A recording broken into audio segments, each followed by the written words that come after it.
para aquelas pessoas que, como foi dito, né, que tiveram perdas irreparáveis na sua vida, caminhe com Jesus. Tenha Deus dentro de você, que, como eu falei, você pode perder todas as pessoas nesse mundo, mas se você tiver Jesus dentro de você, você nunca estará sozinho, porque Deus é o princípio e é o fim, e Ele sabe de todas as coisas. Amém, amém, glória a Deus.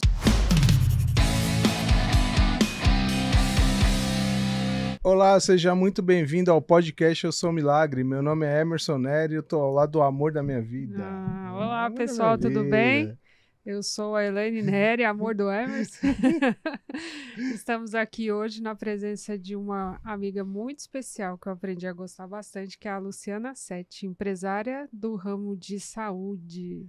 Seja bem-vinda, Lu. Obrigada, Emerson. Obrigada, Elaine. É um prazer muito grande estar aqui com vocês.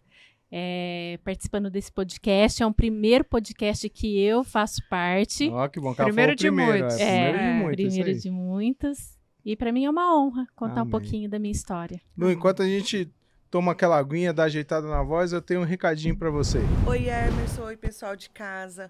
Hoje eu vim falar da Rosilu. A Rosilu é uma marca de cosméticos. Nós temos 2 linhas de perfume. O Estações, que ele é um perfume feminino, é uma fragrância floral, bem frutal, gourmandzada. E nós temos uma linha unissex, masculino e feminino, que é o Mergulhe. Ele é uma fragrância bem fresca.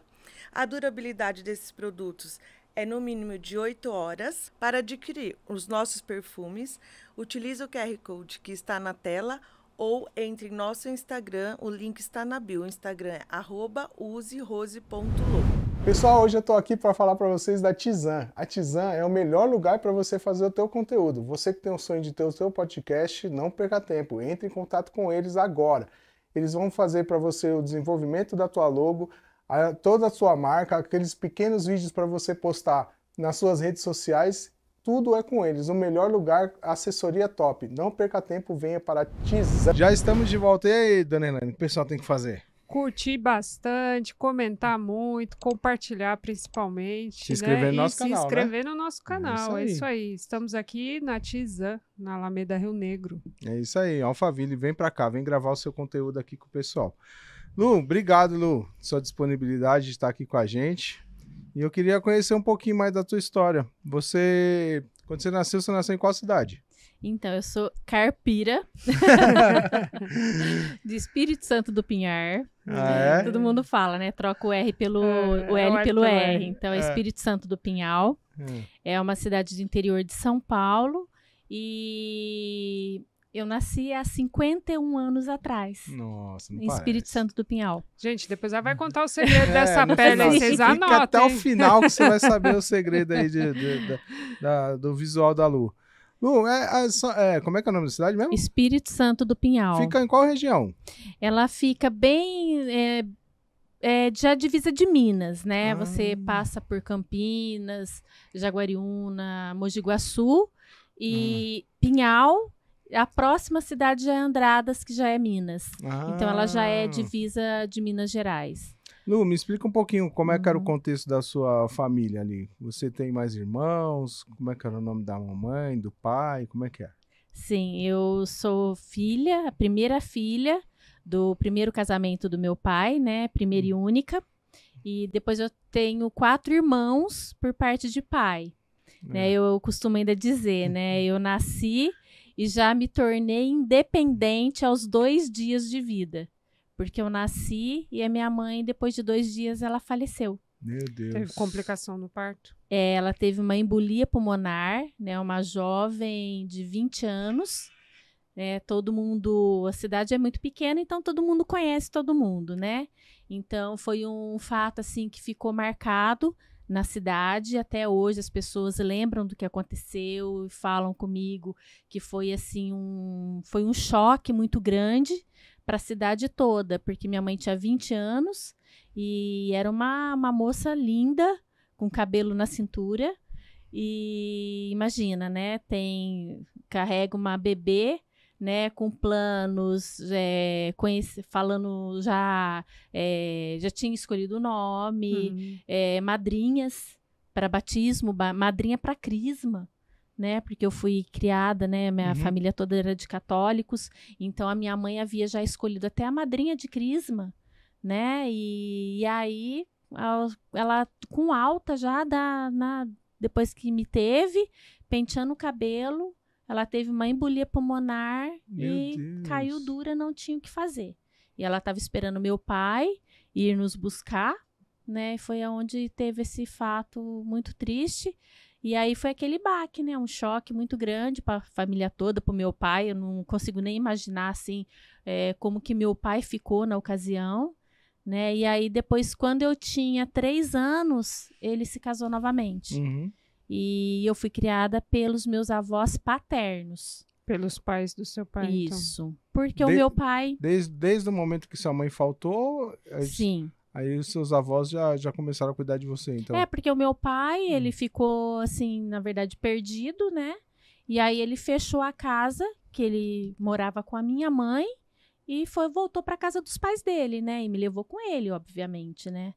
Então, e aí eu fiquei com os meus avós. E aí, quando meu pai casou novamente, eles até queriam me levar. Meu pai, a minha madrasta, né? Que eu tenho um carinho muito especial por ela. Né? Ela, inclusive, que foi a responsável por eu chamar meu pai de pai. Porque eu não chamava ele de pai, eu chamava ele de tio. Né? E ela foi a grande responsável. Por conta da referência, né? Porque assim, quando eu voltei, quando meu pai voltou para casa dos pais dele, ele tem uma irmã. E essa irmã já tinha um filho, que é quase 1 ano mais velho que eu. Então eu fui criada com ele praticamente, né? Com os meus primos. Aí depois veio o outro primo, eu era do meio, e eu acabei tendo essa convivência com os meus primos. Né? Então, eu aprendi tudo que o meu primo mais velho falava, eu repetia. Né? Então, ele chamava o meu pai de tio, que era o tio dele, eu aprendi. Ele chamava a mãe dele de mãe, o pai dele de pai, eu aprendi. Eu chamava os pais dele de pai também. Né? Só uma coisa engraçada. O meu avô, ele chamava de vô, eu chamava de vô. Só que a minha avó, eu chamava de mãe. Então, eu tinha ela como uma referência de mãe para mim, né? Então foi ela que me ensinou tudo, foi ela que me ensinou os valores da vida. Eu sou assim extremamente grata a ela, o amor que a gente fala, né? Ela já descansa no Senhor, mas eu falo que o amor que eu tenho por ela, como ela dizia que o amor que ela tinha por mim, que ela tem por mim, chegava a doer. E era a mesma questão, a gente era muito ligada. Né? E eu chamava ela de mãe. E na infância, assim, você chegou a sentir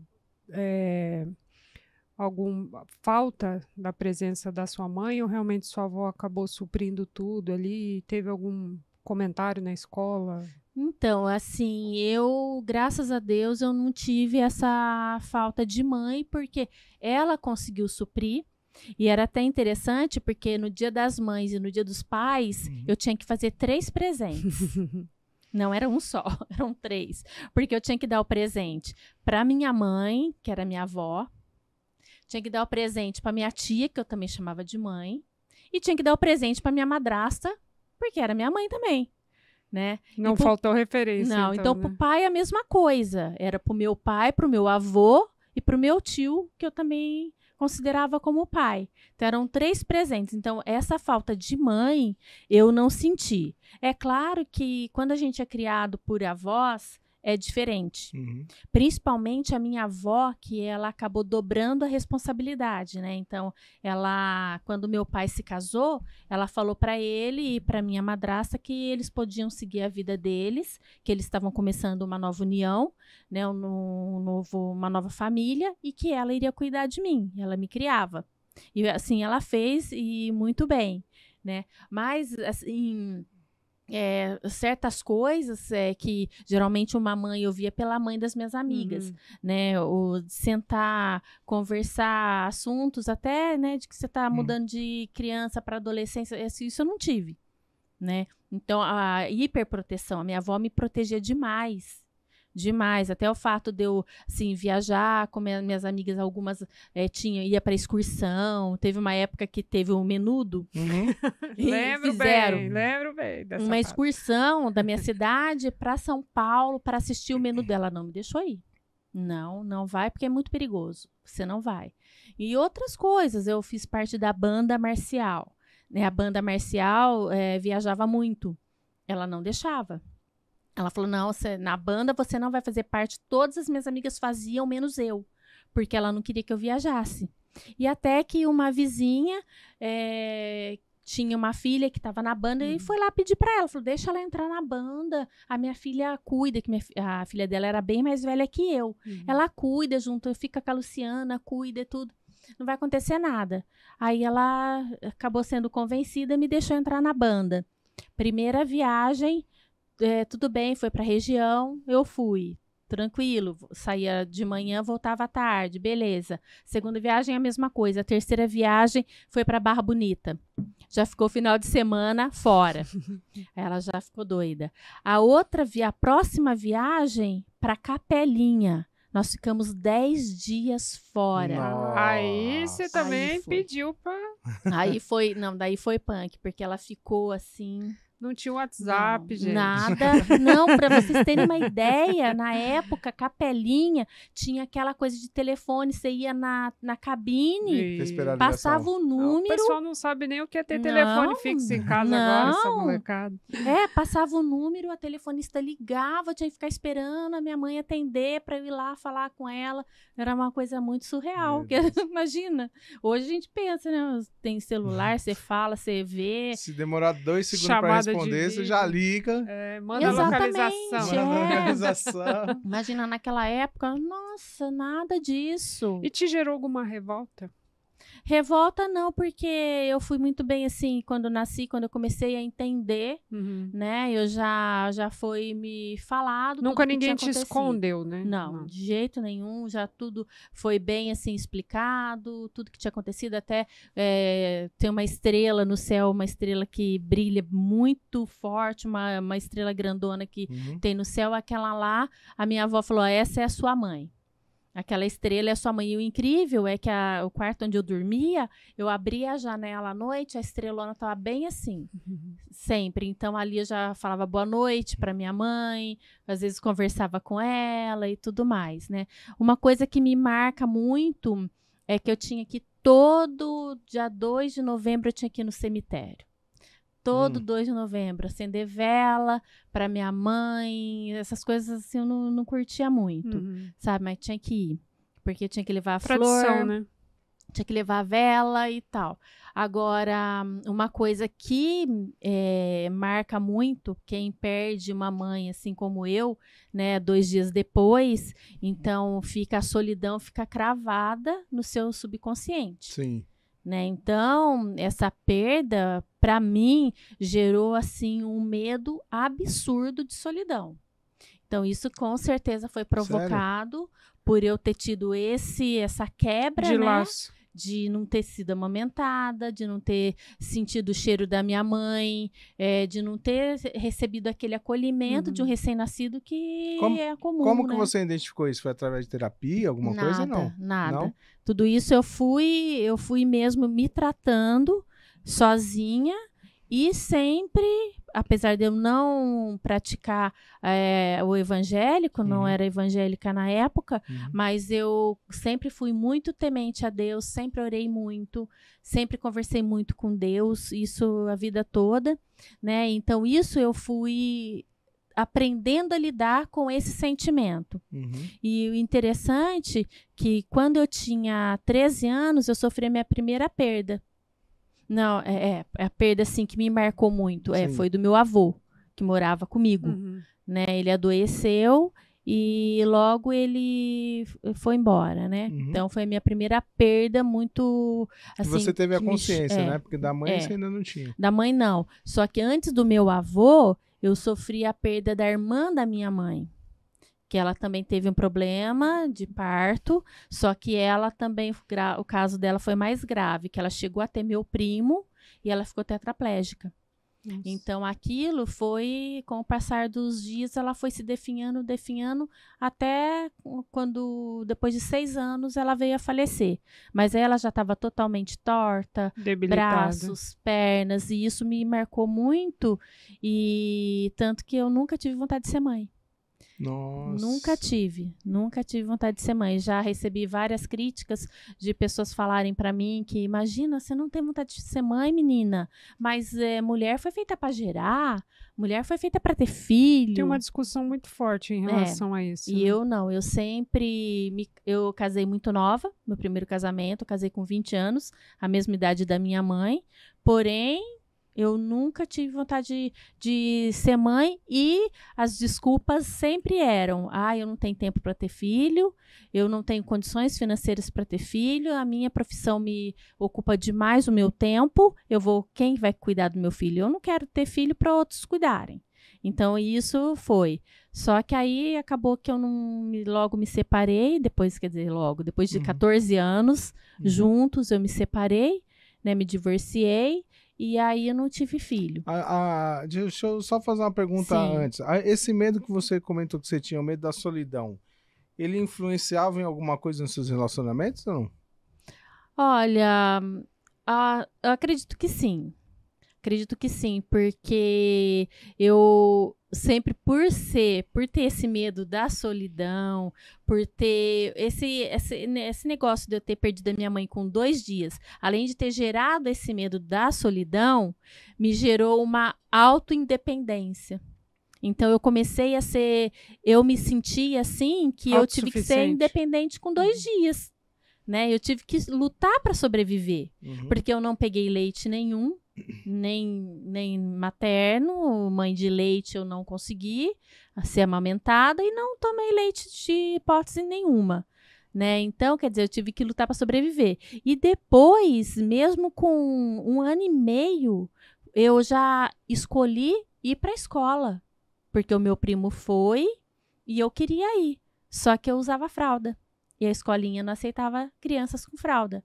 Pois eu, com 1 ano e meio, eu tirei a minha fralda sozinha e falei, eu vou para a escola, porque eu tirei a fralda. E aí abriram uma exceção e me colocaram. Então, isso me fez ser muito independente. E uma mulher muito independente acaba que gerando um certo desconforto num casal. Sim. Né? Porque você acaba querendo mandar, as coisas têm que ser do seu jeito. Se não faz, você vai lá e faz. Gera uma briguinha, tudo, mas vai passando, você fala, não vou brigar por isso, pode deixar que eu faço. Acaba invertendo os papéis. Né? Exatamente. Né? Então, o meu primeiro relacionamento foi basicamente isso, né? Eu que tinha que ter as rédeas de tudo. Tive uma confecção, fui emancipada com 16 anos. Minha primeira confecção, eu tinha 16 anos quando eu abri, né? Meu pai teve que me emancipar, só que nisso a confecção já estava funcionando e muito bem, por sinal, já havia 2 anos. Então, com 14 anos, já estava com uma confecção feita. Ao empreendedorismo, né? Aí já. É porque assim, poderia, no caso, né, eu imaginei assim, se for falar um pouquinho de psicologia, que eu tenho um pouquinho, né, de conhecimento, o natural seria você, na verdade, se colocar numa condição de dependência. E de vítima, né? E de vítima, que é o mais comum, né? E no teu caso foi ao contrário. Foi ao contrário. Só que tudo isso, eu até falo que, de repente, foi a minha avó que colocou isso em mim. Porque, como meu pai, ele tinha os 4 filhos, né? E ele tinha uma mercearia. Né? A mulher dele trabalhava fora, 4 crianças. Então, a minha avó, eu chamava de mãe, ela não me deixava pedir dinheiro para ele. Então, ela falava, não peça dinheiro para o seu pai. O que você precisar, você peça para mim. Eu generalizei. Não peça dinheiro para ninguém. O que você precisar, você vai e conquista. E assim eu fui. Desde pequena, eu lembro que na pré-escola, eu pegava desenhos de bichos, de animais, leão, girafa, macaco, vários desenhos, pintava e vendia na escola. Aí chegava lá, se alguém quisesse um repetido, que eu levava um de cada, queria um repetido, eu pegava encomenda. Falava, não, então vamos marcar encomenda, amanhã eu trago, mas traz o dinheiro, porque se não pagar também não leva, sabe? Então eu já comecei, desde muito novinha, já desenvolver essa parte de empreender e de conquistar suas próprias coisas. Uma mentalidade vencedora. Exatamente. Ao invés de se vitimizar pela circunstância, ela usou de... Eu tive numa palestra com o Pablo Marçal, não sei se você estava também nessa palestra. Estava sim. Lá na Igreja dos Empresários. Ah, sim, sim. E ele deu um exemplo de que a primeira vez que ele ganhou dinheiro, ele percebia que na rua que ele morava era difícil de estacionar carro. E aí ele pegava algumas vagas e colocava lá galho de árvore, pedaço de madeira, e quando o cara chegava para estacionar, o cara falava, não, para eu tirar aqui para você estacionar tantos centavos lá, né? Na época ele não tinha muita noção de dinheiro. Mas ele diz que acho que ele tinha 4 anos de idade, se eu não estiver enganado. Então, aquilo já foi colocado dentro dele e vem se reproduzindo até hoje, né? Sim. Eu vi um outro vídeo agora, por exemplo, que ele ganhou uma caixa de doce. Uma caixa de doce que tinha 12 doces, né? E aí o menino falou, ó, é um presente que eu trouxe pra você e tal. E aí no meio da palestra ele chegou e falou assim, quem quer tomar um café comigo hoje e comer esses doces comigo? Eu quero, um é meu, então é mais 11, só que é R$500. Então ele já levantou ali, tipo, R$5.500. E o que ele fez com esse dinheiro? Ele pegou e deu pro menino que ofertou os 12 doces na vida dele. Olha isso. Então, assim, é a mentalidade, né? Então, eu acho que explica muito da empreendedora que você se tornou, da mulher de sucesso aí. Os seus produtos nós já vamos falar. Vamos chegar nesse ponto. Lu, e como que veio... Além desse negócio que você teve da confecção, você teve outros negócios também? Sim, muitos. Nossa, eu comecei na confecção, né? Só que antes de eu começar a ter a minha própria confecção, eu vendia já pronto, né? As pessoas, tudo que eu via que eu podia vender, eu queria pegar para vender também. Então, a Pinhal é um lugar que tem muita camisaria. E aí eu tenho um amigo que ele namorava uma amiga minha na época, e ele montou uma camisaria, ele e o irmão. E aí eu peguei algumas camisas para vender. E ali eu comecei a querer vender roupa também, né? Só que na minha cidade, por ter muitas confecções, e a minha mãe, a minha avó que me criou, ela era costureira. Aquelas das antigas, né? De que pegar tinha o pano e fazer o corte. Exatamente. Né? Ela já sabia o gosto de cada cliente, ela ia, comprava o tecido, já deixava lá, as clientes vinham escolher os tecidos que queria, os modelos que queriam, aí ela já fazia tudo.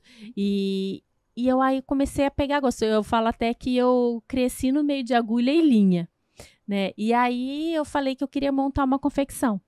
Aí ela falou assim, não, se você quiser montar, vamos fazer o seguinte, eu desenho todos os moldes que você precisa, você corta e leva para costurar, porque tinha que ser uma máquina especial, né? Tinha que ser overlock, e ela só tinha a reta, que ela costurava só tecido, né? Não era malha, não era cotton. E eu queria fazer, naquela época, modinha, né? Cotton, malha, bermuda, camiseta, essas coisas. Aí silcava.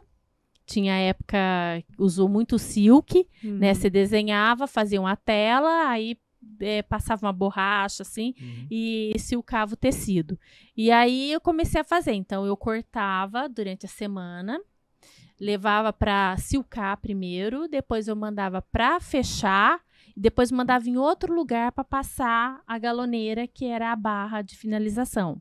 Aí, depois eu já arrematava, e no final de semana eu saía para vender.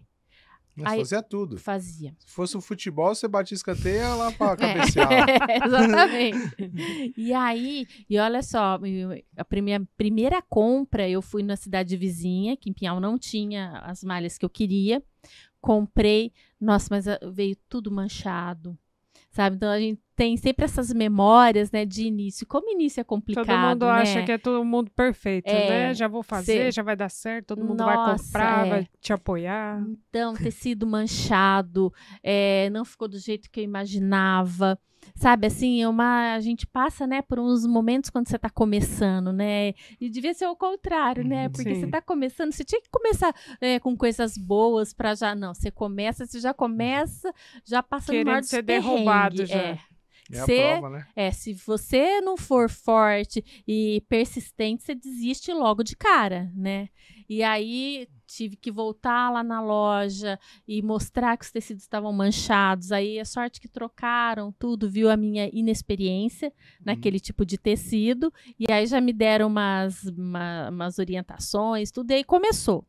Só que aquilo cresceu tanto, de uma tal forma, que eu não conseguia, não estava dando conta mais. Porque eu ficava, assim, até de madrugada, montando, cortando, arrumando tudo para no outro dia levar para a costureira, tudo. E aí tive a brilhante ideia de fazer bombom. Já tinha confecção, né? A Bonita já tava sem tempo, vou ficar menos ainda. A Bonita resolve fazer bombom recheado de morango. Foi uma febre. Aqueles bombons, até o Kleber ainda, eu tô devendo, Kleber, ainda vou fazer os seus bombons, Kleber. Viu? Eu tinha uma receita de pão, Kleber, que eu fiquei devendo pro meu marido uns 5, 6 anos essa receita aí. Na verdade, ela só fez uma vez também, tem mais 5, 6 anos que ela não faz. E para ajudar, meu irmão ainda põe fogo, um dos irmãos, né? Ô Kleber, você já comeu aquele bombom que a Lu, assim mesmo, que a todo Lu mundo faz falava do pão pra ele. O pessoal da faculdade da Helene sempre falava, não fez o pão pra você ainda? Todo mundo falava do pão pra ele. Meu pai, meus filhos, amigos, tal, não sei o quê. Pra mim isso é lenda. Vocês estão inventando. Ela não faz pão coisa nenhuma. É verdade. A forminha tá lá guardadinha pra fazer o bombom pra ele. E era um bombom que eu fazia de chocolate recheado com morango doce de leite. Eu também quero agora, viu, Olha... Quando ela fizer, você me avisa. É verdade. E aí começou. Aí eu ficava assim até 3 horas da manhã, tirando o bombom, embrulhando para no outro dia entregar. Então, assim, era Você dormia muita que coisa. hora, mulher de Deus? Eu dormia pouco. Era pouquíssimo. E aí a confecção começou a crescer demais. Foi aonde meu pai, não, você tem que abrir a sua empresa, porque já está muito grande essa confecção. Aí foi aonde ele me emancipou, eu tive que mudar de lugar. Aí foi aonde eu comprei os maquinários e eu mesma comecei a confeccionar dentro da própria confecção. Não precisava mais sair com as peças para fora, né? Já tinha todas as máquinas. Comprei tudo, máquina de silk, era tudo feito dentro da confecção. Aí já tinha 6 funcionários, né? Aí o negócio começou a crescer. Aí montei uma loja numa outra cidade, em São João da Boa Vista, que era a cidade vizinha. Aí foi crescendo cada vez mais, né? E aí, quando a confecção estava no auge, vieram os chineses. Foi a época que entraram os produtos chineses no Brasil e deu aquela quebradeira. A minha foi uma delas. E foi uma sucessão de coisas, né? Não foi só o fato dos chineses. Não dava para competir com o valor, né? Apesar de não ter a mesma qualidade, mas infelizmente tem gente que quer saber de preço. Né? Mas sabe o que eles faziam? Eles compravam, aí descosturava na primeira usada, levava para eu costurar tudo. E você não podia cobrar. O valor que você cobraria, tipo, você está fazendo a peça nova, né? Tá fazendo tudo de novo, se for ver. Você não podia cobrar, porque achava, nossa, mas que absurdo! Só para passar uma costurinha, sabe? Então, era bem complicado. Mas também foi o mesmo ano, foi um ano anterior, teve uma explosão daquele soft, e eu vendi muito. Nossa, foi assim, tudo que eu tinha de tecido soft vendeu. Aí, o que eu fiz? Falei, vou armazenar. Todo mundo usava, né? As jaquetas de soft. Nossa, era assim, uma febre, né? Quando lançaram o tal do soft. E aí, no ano seguinte, eu falei, eu vou estocar, né? Porque eu precisei de tecido, não tinha mais. E aí tinha encomendas, eu não tinha tecido, não tinha matéria-prima, e ninguém mais, fornecedor nenhum tinha. Falei, vou estocar. Aí fizemos um belíssimo estoque de soft. Cadê o frio? Não teve frio aquele ano. Então, quer dizer, além de ter o prejuízo de não fazer frio, eu ficar com todas as peças estocadas, eu ainda teve essa ocorrência dos produtos chineses no Brasil. Como que estava a sua cabeça nessa época? Assim, você estava abalada com essas coisas que aparentemente começaram a dar certo e daqui a pouco... Sabe que não. Caminho, não? Não, eu não me abalava muito fácil, não. Porque sempre a minha vida sempre foi muito de ter que lutar muito, caía, levantava. Então, cada vez que acontecia algo dessa forma, falava, não, vou arrumar algum jeito e vamos sair dessa. Teve uma vez que me deram um vendedor, saiu para vender nossos produtos, né, nossas roupas. Ele foi para vender nossas roupas. Falou, olha, eu vou vender e tal, bastante. Fez uma venda gigante de uma loja que o cara escolheu as cores de camiseta que ele queria. Cada camiseta ele queria que colocasse dentro de um saquinho feito com a própria malha.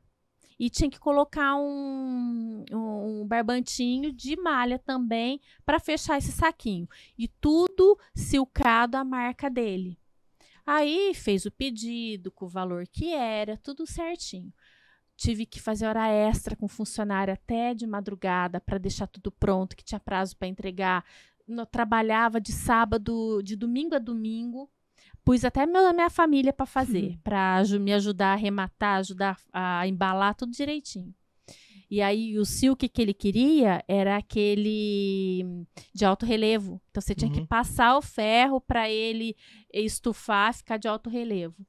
Imagina o trabalho que não deu. Na hora que esse vendedor foi levar as peças, sabe o que o cara fez? Falou assim, não, vamos dar um exemplo, custava R$50. Falei, eu pago 30 se quiser, senão pode levar tudo de volta. Meu Deus. Agora, você imagina como é que é trazer tudo de volta, um monte de camiseta, não era pouca não, eram muitas camisetas, eram mais de 1000 peças. Tudo de volta com o silk da marca do cara. Eu ia fazer o quê com aquele monte de peça? Aí tivemos que aceitar e não teve briga, não teve que falar não. Ele falou, não, eu pago X. Ficou de experiência, né? Aquilo, quer dizer, foi mais um tombo. Então, sabe quando você vem? Aí, cada vez que acontecer isso, eu falei, bom, o que vai fazer? Vamos, sacode a poeira, dá volta por cima, que tem coisa que nem só de brilho vive a vida do empreendedor, né? É verdade. Mas isso teve uma mudança, né? Vai ter um encontro que vai mudar tudo isso. E você vai ficar sabendo depois desse recadinho que eu tenho pra você. Pessoal, tô aqui pra falar da Formen by Amaryllis, a melhor loja de roupa masculina que você vai encontrar, com certeza. Eles estão localizados em Santana do Parnaíba e Pirapora do Bom Jesus, mas fornecem através de entregas para todo o Brasil. Então, aqui tá o QR Code, você entra lá, pode pesquisar, top nos sapatos, couro legítimo, você vai se surpreender. Olá, eu vim aqui falar para você da Boutique Amaryllis. Fica localizada lá em Santana do Parnaíba e também tem uma outra unidade que é em Pirapora do Bom Jesus. É uma loja que eu adoro, faço uso das roupas de qualidade para todas as idades e tamanhos. E eles estão agora com uma coleção nova de alfaiataria de linho, já para o verão aí 2024. Vocês precisam conhecer a boutique, vai lá, conheça a Leude, o David, tenho certeza que vocês não vão se arrepender. Boutique Amaryllis. Já estamos de volta. E aí, dona Elaine, o que o pessoal tem que fazer? Se inscrever no nosso canal, curtir, comentar e compartilhar esse link. Todo mundo já aí. Decorou a sua resposta. Isso eu só quero saber se o pessoal está se inscrevendo no canal. Quando a gente entra lá nos Analytics, lá tem muita gente que assistiu que não se inscreveu no canal. Que pode 400 pessoas assistir e só 3 se inscrever. Não pode não. Vamos lá. É só apertar um botãozinho, não vai pagar nada. Lu, você veio contando toda essa parte assim do empreendedorismo, né? Dessa força que você teve, de você reverter uma perda para essa garra, né? Ter essa mentalidade vencedora. E isso durou até quando? Quando eu resolvi que realmente a confecção não ia mais ter sentido na minha vida, que eu estava me desgastando por algo que eu estava fazendo sozinha, apesar de estar casada, eu resolvi me separar, quer dizer, ele resolveu se separar e eu, em comum acordo, falei que era a melhor coisa a ser feita. Aí eu fui morar com a minha avó novamente, que é a minha mãe, né? Eu chamo de mãe. Só que olha só que interessante. Aí vieram a sucessão de perdas. Porque foi um ano que, de cabo a rabo, foram um ano de problemas que eu tive na minha vida. Foi em 97. Meu pai infartou, quase morreu no começo do ano. Eu me separei no meio. é uma perda, né, que você tem. Sim. E no final do ano, a hora que eu falei, agora tô separada, tô divorciada, agora eu vou seguir minha vida. A minha mãe teve um AVC. Meu Deus. Então, nesse AVC, ela tinha uma confiança extrema em mim, porque como eu morava com ela, então tudo era eu que fazia, né? Então, eu fiquei 10 anos da minha vida cuidando dela, né? Foi até uma forma de eu retribuir o cuidado que ela teve comigo, aí eu consegui retribuir o cuidado com ela, né? E a AVC é uma doença muito delicada, você tem que ficar em cima e tudo mais. Mas eu não deixei de fazer minhas coisas, então eu trabalhava, eu vim morar em São Paulo, fiz muitas coisas, fiz faculdade, depois fui morar no Ceará, consegui um trabalho lá, fui morar no Ceará, mas eu administrava a doença dela, a minha casa, de longe.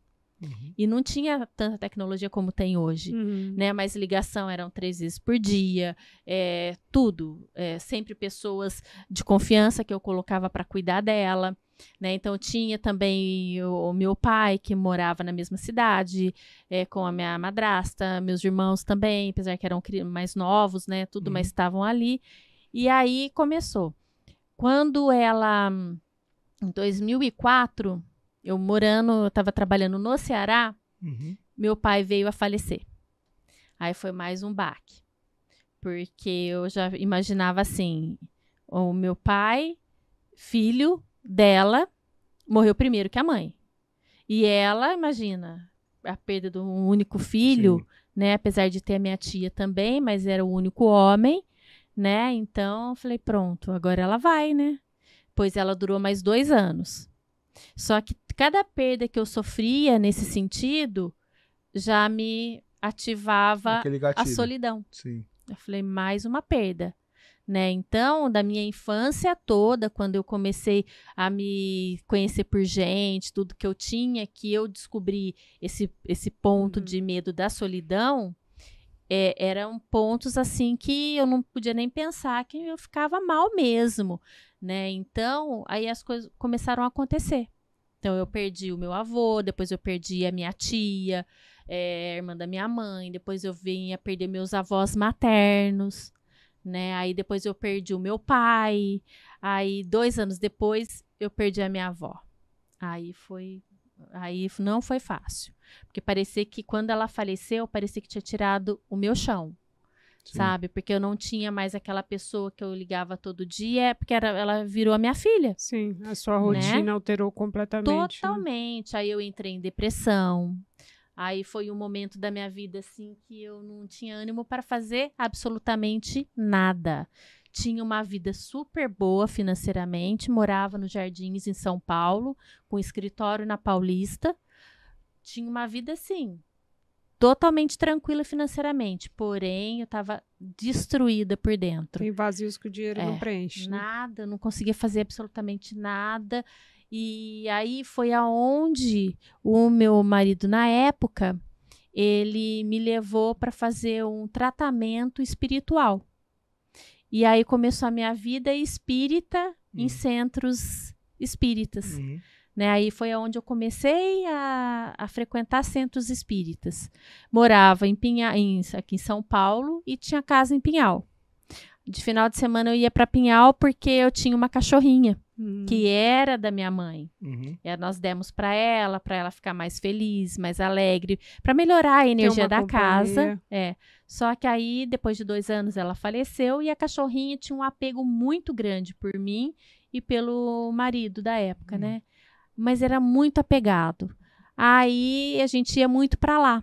E é onde eu comecei a frequentar cada vez mais centros espíritas.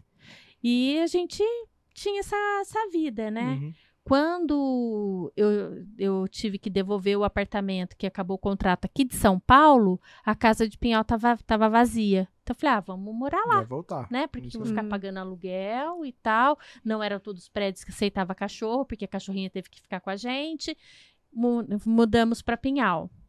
E aí, depois de um tempo, em 2017, ele adoeceu.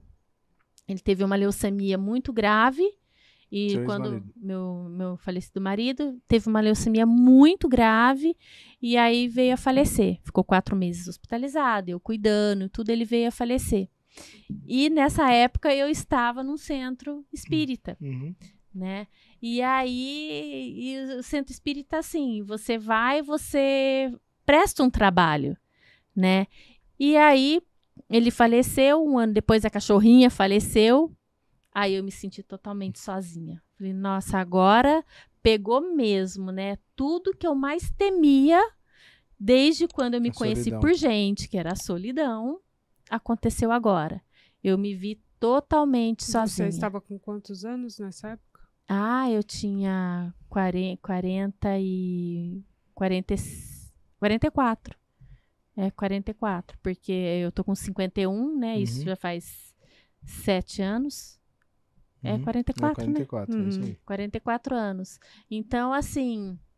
Então, eu me vi totalmente sozinha. Apesar de ter... E teve algum momento que você questionou a sua escolha por optar não ter filhos? Não. E você se arrependeu ou não? Não, em nenhum momento, porque isso já estava dentro de mim. A minha já era ponto pacífico, isso dentro de mim já estava muito bem resolvido, que eu não queria ter filho, eu não queria ser mãe. E eu amo criança, né? A minha vida sempre foi muito turbulenta, né? Com a minha avó, foram 10 anos, ela na cadeira de rodas. Então, eu pensava, né? Eu falei, mas eu vou ter filho. Falei, primeiro, na época que ela estava assim, melhorzinha, eu não estava namorando ninguém. Né? Aí eu falava, nossa, mas eu vou ter filho, mas quem vai ser o pai do meu filho? Né? Eu ficava pensando, para eu ter um filho, eu tenho que ter uma pessoa que eu confie plenamente, que seja um bom pai, né? Então eu não tinha isso. Na minha cabeça, não tinha, né? E aí, eu até namorei um professor, tudo responsável lá em Pinhal, tudo. Mas olha que interessante. Quando eu comecei a perceber a dependência dele sobre mim, eu falei, não quero mais. Sabe? Então, eu não queria ninguém dependendo de mim. Porque eu já tinha minha avó, né? A minha mãe. Então, qualquer coisa que me levava até alguém mais que precisava depender de mim, falei, não quero. Aí, terminei o relacionamento. E aí, morava em São Paulo. Então, era uma vida muito louca. Estrada, vó doente. E você tem que... Várias vezes eu arrumei emprego em São Paulo. Ela ia para o hospital. Eu largava o emprego, ia lá ficar com ela. Sabe, porque ela tinha uma confiança extrema em mim. Então, assim, esse é já um ponto pacífico. E nessa época que você se viu totalmente solitária, após a morte do seu segundo marido, né, e a perda de um animalzinho de estimação, você estava trabalhando com o quê? Nessa época eu não estava trabalhando. Não, eu não trabalhava, eu fazia vários cursos de terapias alternativas, como reiki, balanceamento muscular, física quântica, todo curso que aparecia, barra de axis, foi o último que eu fiz, eu fazia. Mas era sempre não profissional, não para trabalhar, né? Eu fazia para aumentar meus currículos de terapeuta, né? E aplicava em mim, aplicava em amigos, em parentes, assim, mas não trabalhava.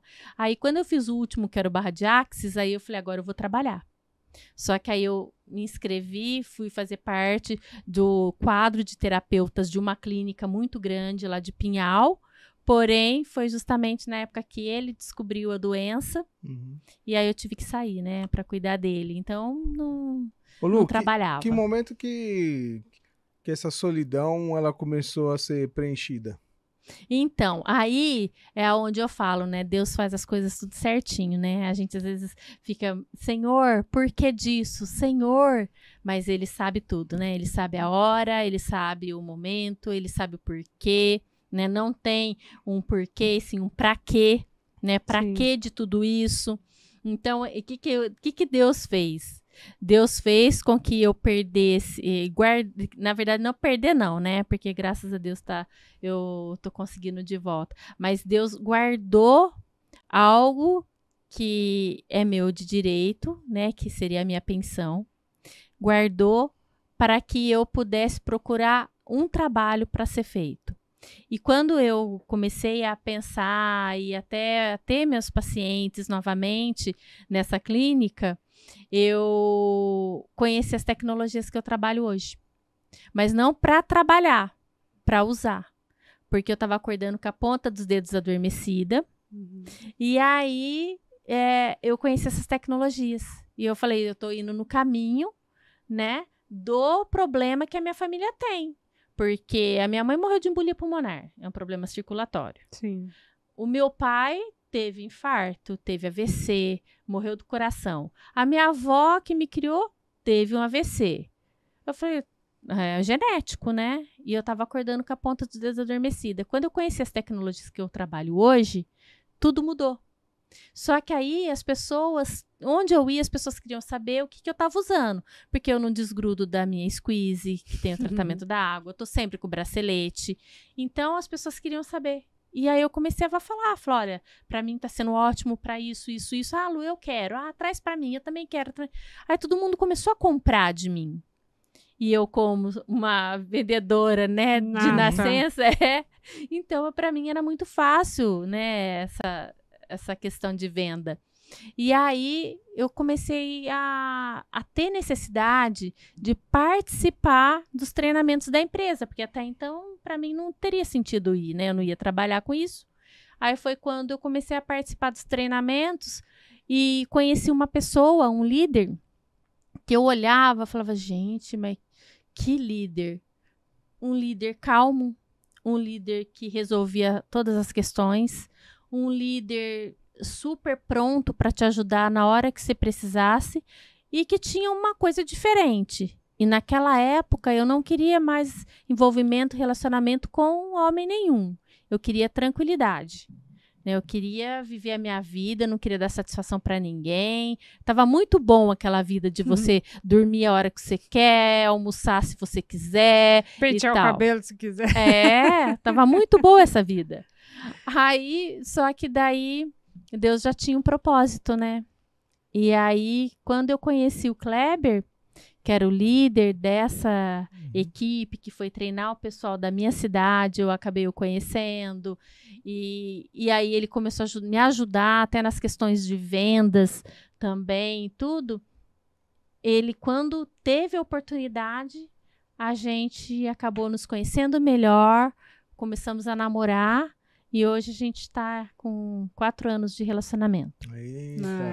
E aí foi, só que tinha a um propósito parte maior ainda, né? Exatamente, é isso que eu ia chegar. A parte principal de tudo isso não foi só o companheirismo, não foi só a amizade, não foi só o estar junto, a união, mas foi eu conhecer Jesus. Né? Porque através dele eu pude aceitar Jesus na minha vida, eu pude fazer parte da comunhão de Cristo, né? Então isso para mim foi uma parte muito importante. E aquele vazio foi preenchido. Exatamente. Mas o que te chamou mais atenção assim para conhecer a Cristo? O que você via no Kleber que te chamava a atenção assim, falar assim, nossa, eu preciso disso? É o que chama, né? Até hoje, é o que chama a atenção. Porque ele tem uma paz, assim, fora do comum. A paz que ele transmite, a calma que ele tem para resolver as coisas, né? A luz do Espírito Santo dentro dele, isso daí é o que me marca, é o que me faz ver até hoje. Porque eu sou muito elétrica, né? Eu sou elétrica, não tenho muita paciência, eu quero as coisas muito rápido. Então, e ele não. Ele é muito calmo, ele é muito tranquilo, calma. Às vezes eu ia falar as coisas pra ele, às vezes a gente não tava nem namorando ainda. Eu falei, não, nossa, Kleber, porque tá assim. Ele fala, calma. E até hoje, essa calma, me traz calma, sabe? Então eu aprendo diariamente com ele e eu mudei muito. O ponto de equilíbrio, né, que você precisava ali. Exatamente. E aí, só que, né, a gente fala, né, a nossa vida com Jesus, quando você caminha com Deus, você pode perder as pessoas mais importantes da sua vida, as pessoas que você mais ama. Mas quando você está com Jesus, você nunca está sozinho, né? Então, isso para mim marcou demais. E Deus falou comigo. Quando ele levou a minha cachorrinha, ele falou: eu posso levar todas as pessoas que você mais amou nessa terra, mas você tem a mim. E comigo você nunca estará sozinha. Amém. E isso foi um ponto muito crucial na minha vida. Lu, o que você pode dizer para as mulheres ou até para homens assim, que passaram por uma perda na infância, assim, um trauma de perda, seja com falecimento de alguém ou com o divórcio dos pais? O que você pode passar para essas pessoas, assim, baseado nas ferramentas que você usou? Eu queria que você falasse isso olhando nessa câmera aqui, ó. Ah, sim. Então, para aquelas pessoas que, como foi dito, né, que tiveram perdas irreparáveis na sua vida, caminhe com Jesus. Tenha Deus dentro de você, que, como eu falei, você pode perder todas as pessoas nesse mundo, mas se você tiver Jesus dentro de você, você nunca estará sozinho, porque Deus é o princípio e é o fim, e Ele sabe de todas as coisas. Amém, amém, glória a Deus. Né? Ei, dona Elaine, cada vez que a gente apresenta um episódio aqui, a gente é ministrado sobre fé, né? Verdade, sobre persistência, né? Sobre dar graça acima de tudo. Acho que a Lu representa muito isso, né? Apesar de tudo que ela viveu, né? Do pouco tempo que a gente se conhece, quase tem um ano, né? Fez um ano. É verdade. Eu nunca vi ela lamentar, né? Então, ela sempre usou as circunstâncias como um incentivo para ela se tornar uma pessoa melhor. E eu acho isso incrível em você.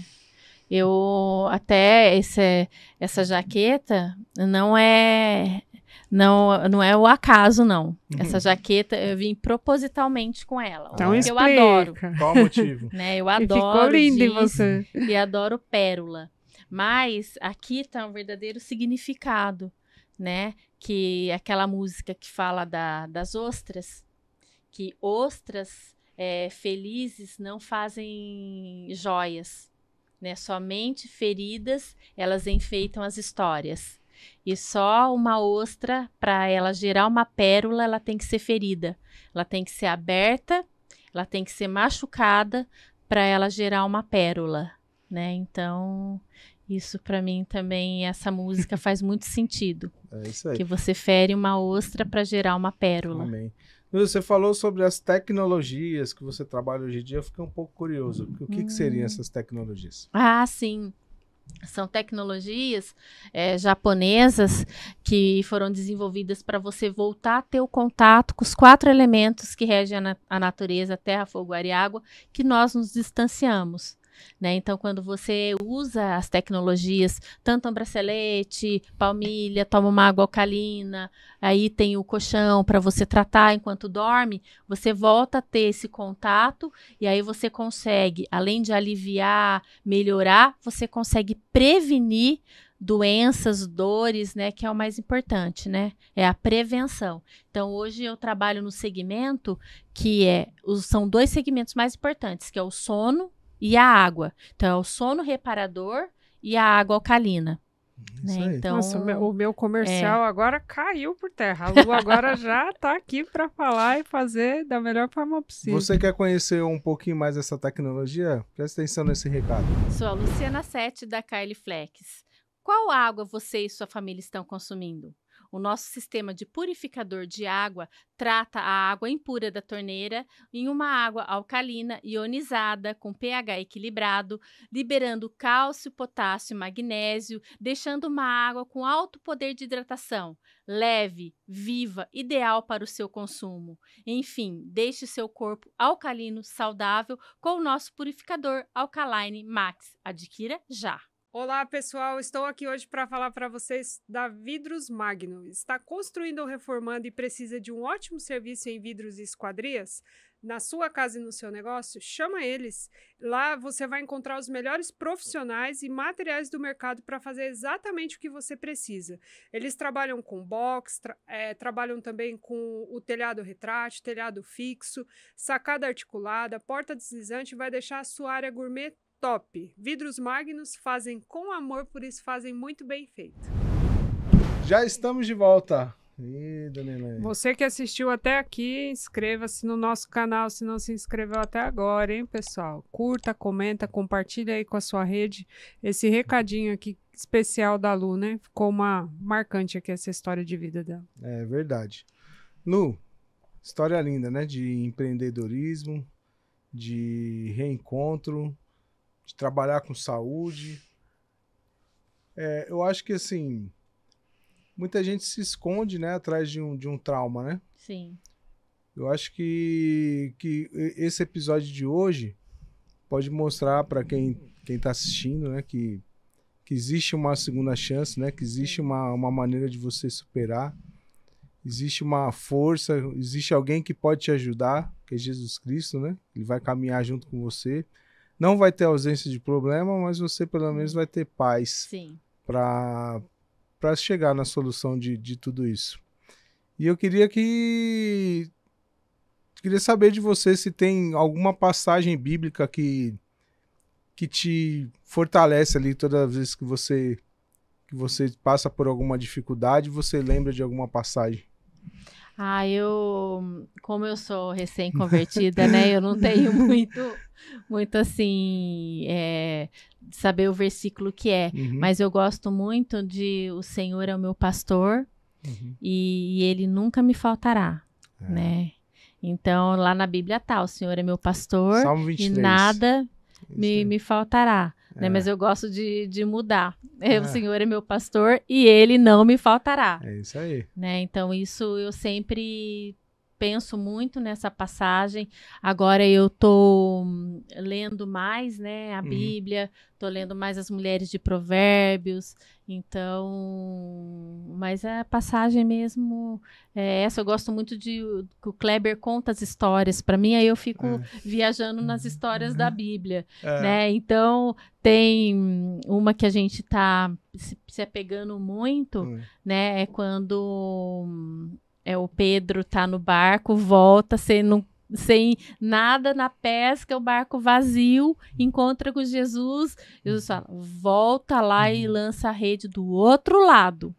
Né? Então, isso daí tá marcando muito a nossa história hoje. Além de um direcionamento, tem a questão da persistência, né? Sim. Ele tá mostrando ali que você não pode desistir, né? E da obediência. Exatamente, né? obediência. Né? Acima de tudo, da obediência que ele teve, né, Senhor? Porque é o Senhor que tá mandando, eu vou fazer. Mas eu tô confiando muito que vai ter peixe lá, não. E ele teve o suficiente, não só para ele, mas para todos que estavam em volta. Como né? diz o outro, abençoou até a concorrência. E isso a gente está tendo na nossa vida, constantemente, essa obediência. Né? Deus falar, e graças a Deus eu peço muito também para ser cada vez mais sensível para ouvir a sua voz. Peço para o Kleber também, para Deus fazer com que ele seja cada vez mais sensível para ouvir a voz do Senhor e andar na sua direção.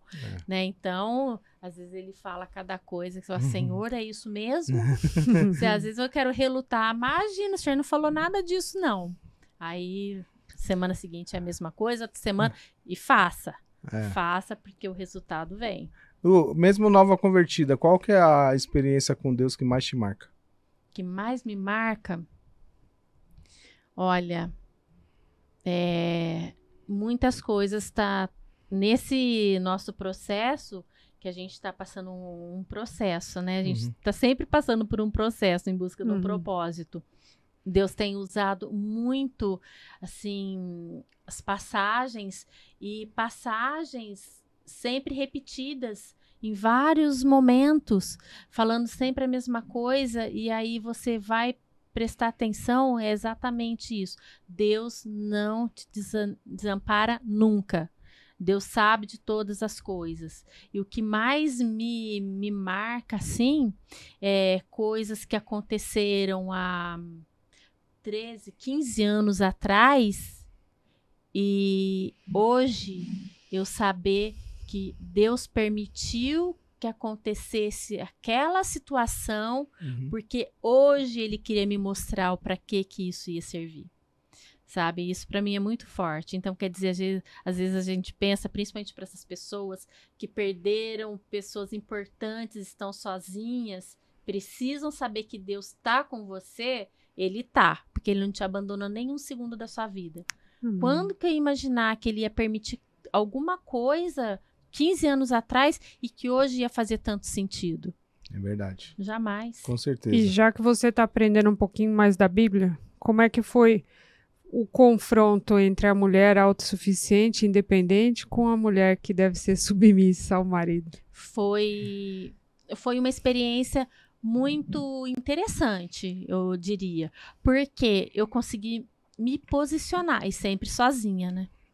Eu consegui me posicionar, ver que eu estava querendo ocupar um papel que não é meu, e sim do meu esposo, e eu me posicionei para que a nossa vida seja perfeita, né? Perfeita, assim, eu falo, como marido e mulher, né? Então, eu não tenho mais essa autossuficiência, essa independência, essa coisa de ser uma pessoa que queira impor coisas, sendo que eu tenho uma pessoa do meu lado que sabe exatamente as coisas que precisam ser feitas, que eu tenho que ocupar o meu papel de mulher, né, dentro do casal, dentro do casamento. Então, isso para mim é muito interessante.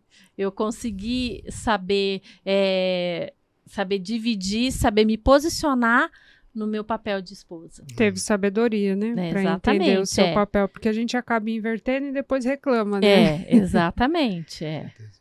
Lu, se você pudesse resumir a sua história em 1 minuto, como ela seria? Olhando para essa câmera aqui.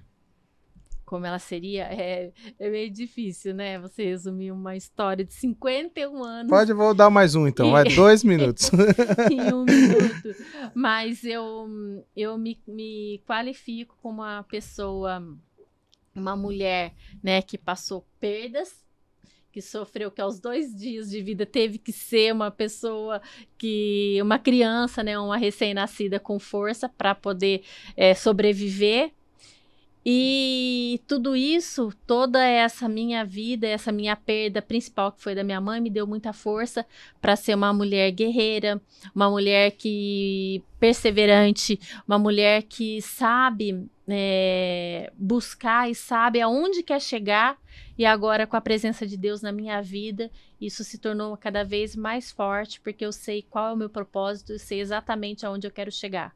Então, essa é a minha vida. De uma recém-nascida frágil, mas porém forte, para uma mulher de 51 anos que sabe exatamente aonde ela quer chegar. O tema já tá aí, anotou? Anotou? Só ele interage com a gente aqui. Lu, você quer deixar um abraço, um agradecimento especial aí para alguém? Quero. Pode ser para mais de um? Pode ficar à vontade. Eu quero deixar primeiro pro Kleber, né? Que é uma pessoa que faz a total diferença na minha vida. Quero deixar um grande abraço, um grande beijo para os meus 4 irmãos, né? O Luiz Gustavo, Luiz Augusto, Luiz Antônio, Luiz Eduardo, as minhas cunhadas e os meus sobrinhos. Né? E para minha madrasta, a Rosa, que fez toda a diferença, me ensinou a chamar meu pai de pai, a Anice, que é minha mãe postiça, enfim, a família toda do Kleber, que me acolheu com todo carinho, né, e amor, enfim, e para todos os meus amigos, para todos da De Alfa, que são pessoas muito especiais, os pastores de Poços, que me ensinaram a conhecer, a dar os primeiros passos, né, com Jesus. Enfim, para todos os meus amigos em geral, desde aquele da infância até os amigos, porque graças a Deus sou uma pessoa que onde eu passo, eu faço amizade, eu sou muito querida, faço grandes amigos, e são amizades que eu não deixo esquecer, né? Eu tô sempre cultivando. É isso aí. E aí, dona Helene? Já sabe a minha pergunta, né? Já sei, é o resumo. Qual que é o resumo de hoje? Acho que a resistência, né? A resistência foi a chave ali da vida dela, né? Posso falar uma outra palavra que eu Pode. aprendi? Autofragilidade. Isso. Desculpa. Antifragilidade. Antifragilidade. Ela foi... É um exemplo de antifragilidade. Não basta ser forte, né? Você tem que passar pelo processo, e aí eles falavam muito sobre resiliência, né? Você voltar ao seu estado natural. Não. A antifragilidade, você, além de voltar para o seu estado natural, você volta mais forte. Sim. E foi exatamente o que aconteceu com você. Eu quero te agradecer a sua disponibilidade de estar aqui. Hoje, parar com os seus negócios todos, mas estar aqui junto com a gente, contando seu testemunho. Quero dizer que foi uma bênção ouvir um pouquinho mais da sua história. Tenho certeza que quem está assistindo aí pegou várias chaves, né? E que Deus prospere ainda mais a Kylie Flex e que vocês estejam em plena expansão. Tá eu que agradeço muito a oportunidade, a confiança e a oportunidade de poder falar um pouquinho da minha história, né? Porque às vezes as pessoas veem uma mulher assim, forte, uma mulher bonita, que todo mundo fala e não sabe o que realmente a gente passa, né? O que eu passei. Não conhece os bastidores. Todo mundo tem, né, as suas questões. É isso aí. Né? Mas eu falo que cada um tem a sua questão e precisa ser bem resolvida, né? Com certeza. Então, eu agradeço muito a oportunidade. Obrigada. Vocês são um casal que a gente gosta demais, admira demais. E foi o primeiro casal que chegou até nós lá na The Alpha, né? Que nos abraçou, que nos acolheu. Então, hoje está fazendo muito exatamente especiais. um ano. Hoje é dia 19 ou 18, Sansão? Hoje é... Não, Sansão, aquela mágica que a gente faz. Hoje é dia 18. Não é? Não, 11, 18. Hoje é dia 18. Hoje a gente se conheceu lá dia 17. Hoje Olha tem um ano. isso, um ano. Tá vendo como é benção? Um ano, olha. É isso aí. Um ano que muitas coisas Muita coisa aconteceu. aconteceu. É isso aí. Gente, eu quero deixar um beijo pra você e deixar um recado aqui especial. Próximo episódio especial de 1 ano. Você não pode perder. Nós vamos contar como que surgiu, como todo o passo para que a gente chegasse aqui na Tizan e fizesse esse conteúdo aí de qualidade para você. Te aguardo na próxima semana.